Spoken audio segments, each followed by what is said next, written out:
Hello students, हम कर रहे हैं मैनेजमेंट अकाउंटिंग। मैनेजमेंट अकाउंटिंग के अंदर आज मैं आपको चैप्टर नंबर 4 स्टार्ट कर रहा हूं, जिसका नाम है मार्जिनल कॉस्टिंग। आपकी बुक में हो सकता है ये चैप्टर नंबर 3, 2, 4, 5 हो सकता है, लेकिन इस चैप्टर का नाम है मार्जिनल कॉस्टिंग और ये मैनेजमेंट अकाउंटिंग के अंदर मोस्ट इंपॉर्टेंट चैप्टर है।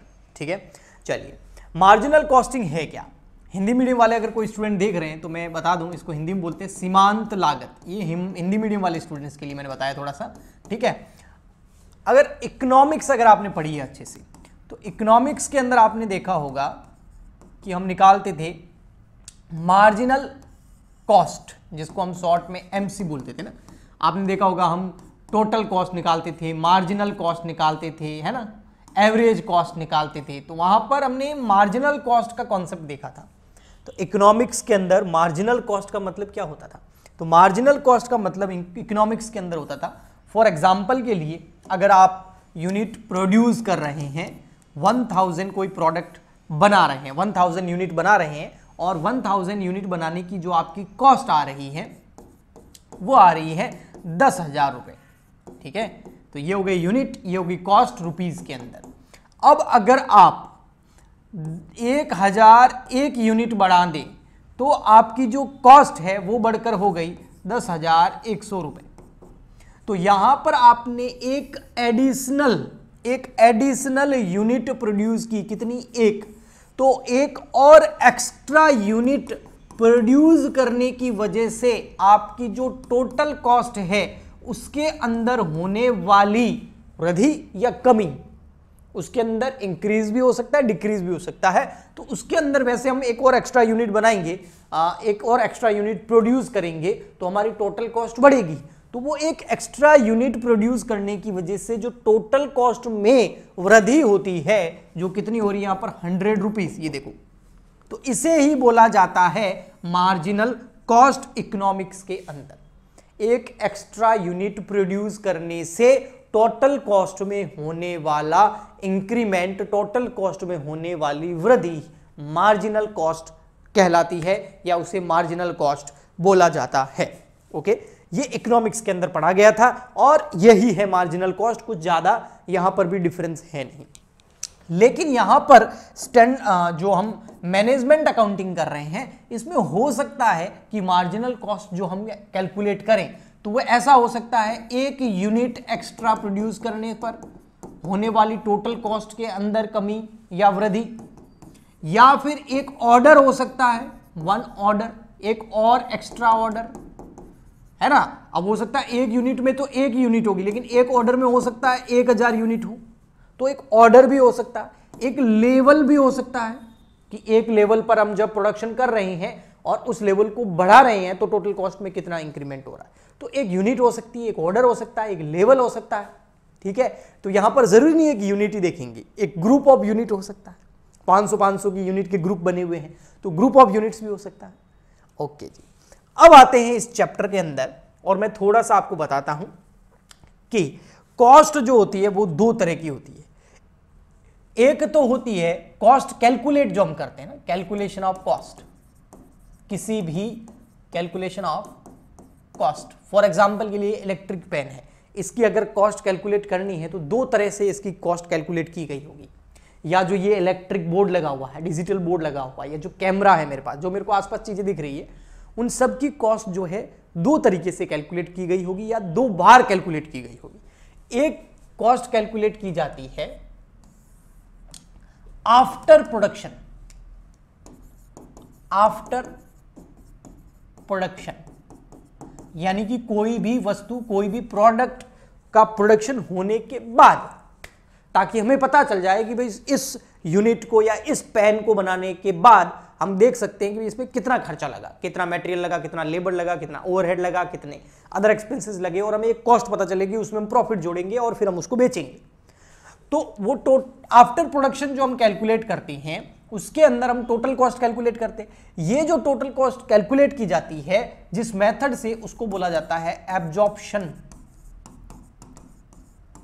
कॉस्टिंग, या फिर आप इसको बोल सकते हैं हिस्टोरिकल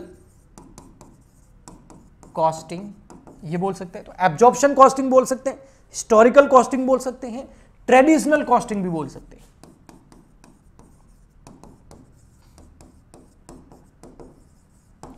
तो चाहे आप एब्जॉर्प्शन कॉस्टिंग कैलकुलेट करो, हिस्टोरिकल कॉस्टिंग कैलकुलेट करो, ट्रेडिशनल कॉस्टिंग कैलकुलेट करो, सबका मतलब एक ही है, सब एक मतलब एक निक नेम हो गए इनके। और ये हमेशा किसी भी प्रोडक्शन को पूरा करने के बाद पर यूनिट या टोटल में कैलकुलेट किया जाता है। ओके, एक ऐसी भी कॉस्ट है जो किसी भी प्रोडक्ट को बनाने से पहले कैलकुलेट की जाती है, और ये मोस्ट इंपॉर्टेंट होती है before production. Before production, production करने से पहले कैलकुलेट की जाती है। अच्छा सर, प्रोडक्शन करने के बाद में कैलकुलेट करते हैं, समझ आया। प्रोडक्शन करने के बाद में कैलकुलेट क्यों करते हैं, इसका रीजन क्या है? हम जो ये मेथड हैं इनको लगा करके प्रोडक्शन करने के बाद में इन कॉस्ट को कैलकुलेट क्यों करते हैं, क्या वजह है भाई? ताकि हमें पता चल जाए टोटल कॉस्ट और उसमें हम प्रॉफिट जोड़ें। ठीक है, टोटल कॉस्ट पता चल गई, उसमें प्रॉफिट जोड़ दिया और फिर हमारे आ जाएगी सेलिंग प्राइस, ताकि हम उसको बेचे में कितने वो हमें पता चल जाएगी, उसकी टोटल कॉस्ट क्या है। अब प्रोडक्शन करने से पहले क्यों कैलकुलेट कर रहे हो भैया, बताऊंगा। लेकिन पहले कैलकुलेट करने के मेथड कौन से? अभी तक ये पेन बना नहीं है, बस सोच रहे हैं कि अगर ये पेन बनाएंगे तो कॉस्ट कितनी आएगी। तो ये सोचना जो है, ये कैलकुलेट करना जो है, जिस मेथड के जरिए किया जाता है उसको बोला जाता है marginal costing. Yes, marginal costing बोलते हैं इसको। कुछ लोग इसको रेलेवेंट कॉस्टिंग भी बोलते हैं, रेलेवेंट कॉस्टिंग। ये जो मार्जिनल कॉस्टिंग है और रेलेवेंट कॉस्टिंग जिसको आप बोल सकते हैं, तो ये मार्जिनल कॉस्टिंग किसी भी प्रोडक्ट को प्रोड्यूस करने से पहले उसकी कॉस्ट को कैलकुलेट किया जाता है एस्टिमेटेड बेसिस पर। और ये एब्जॉर्प्शन कॉस्टिंग के अंदर प्रोडक्शन हो गया, अब एक्चुअल में वास्तव में जो कॉस्ट लगी है उसकी टोटल करके टोटल कॉस्ट पता की जाती है। अच्छा, ये क्यों पता की जाती है? ताकि ये पता चल जाए कि हमारी वास्तव में टोटल कॉस्ट कितनी है, उसमें प्रॉफिट जोड़ के सेलिंग प्राइस कैलकुलेट कर ले। ये क्यों कैलकुलेट की जाती है? अभी तो प्रोडक्ट तो बना ही नहीं है। ये इसलिए की कैलकुलेट की जाती है ताकि ये हम डिसीजन ले सके। ये डिसीजन मेकिंग कॉस्ट है, इसको इसलिए डिसीजन मेकिंग कॉस्ट भी बोला जाता है, डिसीजन मेकिंग कॉस्ट। क्यों? क्योंकि ये डिसीजन लेने में काम आती है। किस तरीके का सर डिसीजन लेने में काम आती है? निर्णय लेने में काम आती है। ये निर्णय लेने में काम आती है कि किसी भी प्रोडक्ट को बनाया जाए या नहीं, यानी कि जो प्रोडक्शन है, मैन्युफैक्चरिंग है किसी भी प्रोडक्ट की, वो करे या नहीं करे। भाई फॉर एग्जांपल के लिए कोई ऑर्डर मिल गया कि भैया ऐसे इलेक्ट्रिक पेन बनाने हैं 1 लाख। अब हम क्या करेंगे? सीधे बनाने लग जाएंगे? अगर हमारी ऐसी फैक्ट्री है जो हम इलेक्ट्रिक एसिड बनाते हैं, तो क्या हम सीधे प्रोडक्शन स्टार्ट कर देंगे? नहीं, हम पहले मार्जिनल कॉस्ट वाला मेथड लगाएंगे और ये कैलकुलेट करेंगे कि एक पेन बनने में एस्टिमेटेड कितनी कॉस्ट लग सकती है।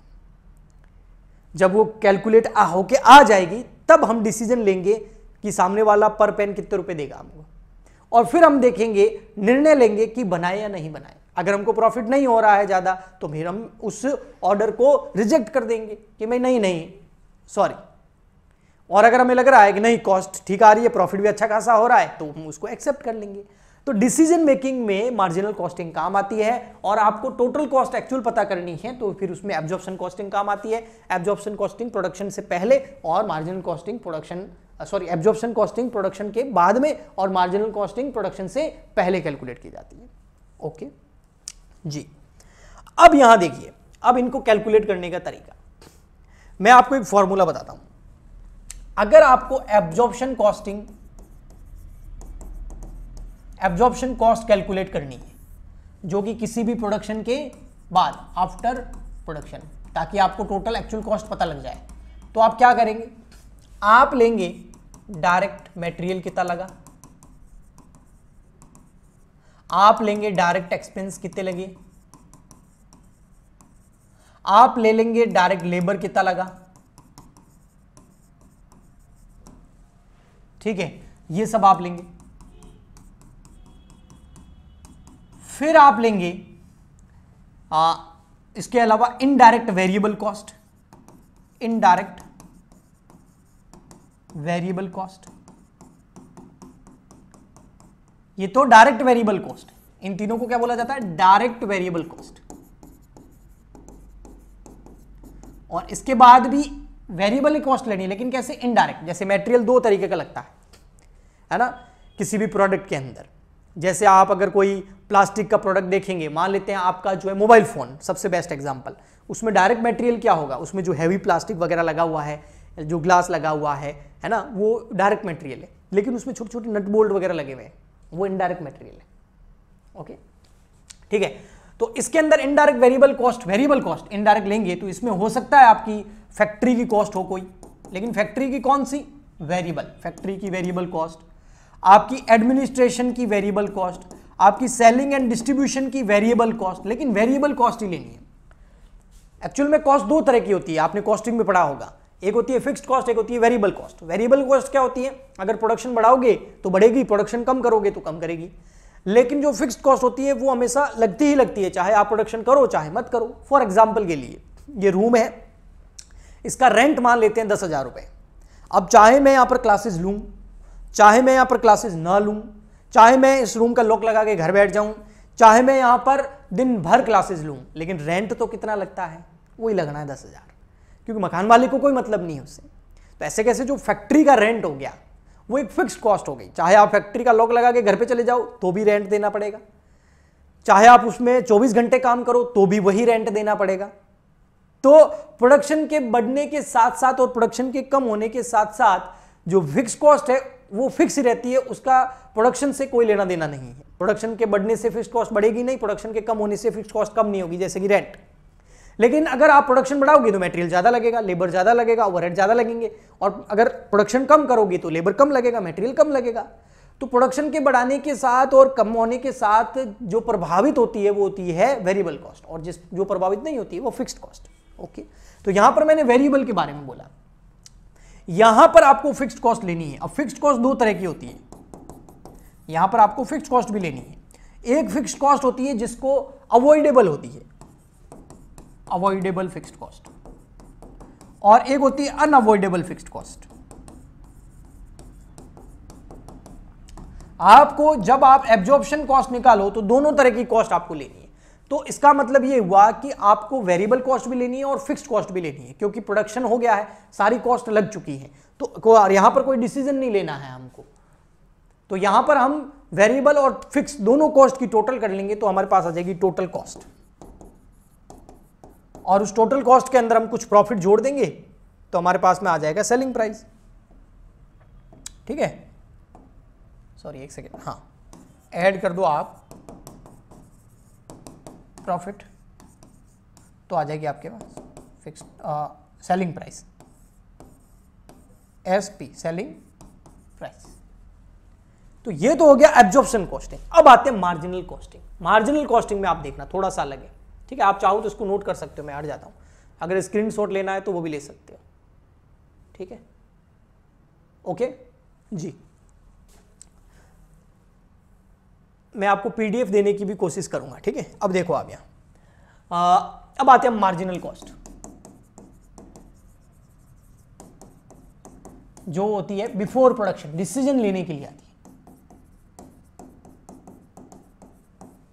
अब मार्जिनल जो कॉस्ट होती है ना, इसमें क्या होता है, वही आपका डायरेक्ट मटेरियल लेना है, बिल्कुल, कि भैया अगर हम ये ऑर्डर एक्सेप्ट कर ले तो इसमें हमारा डायरेक्ट मटेरियल कितना लगेगा, क्योंकि अभी तक लगा नहीं।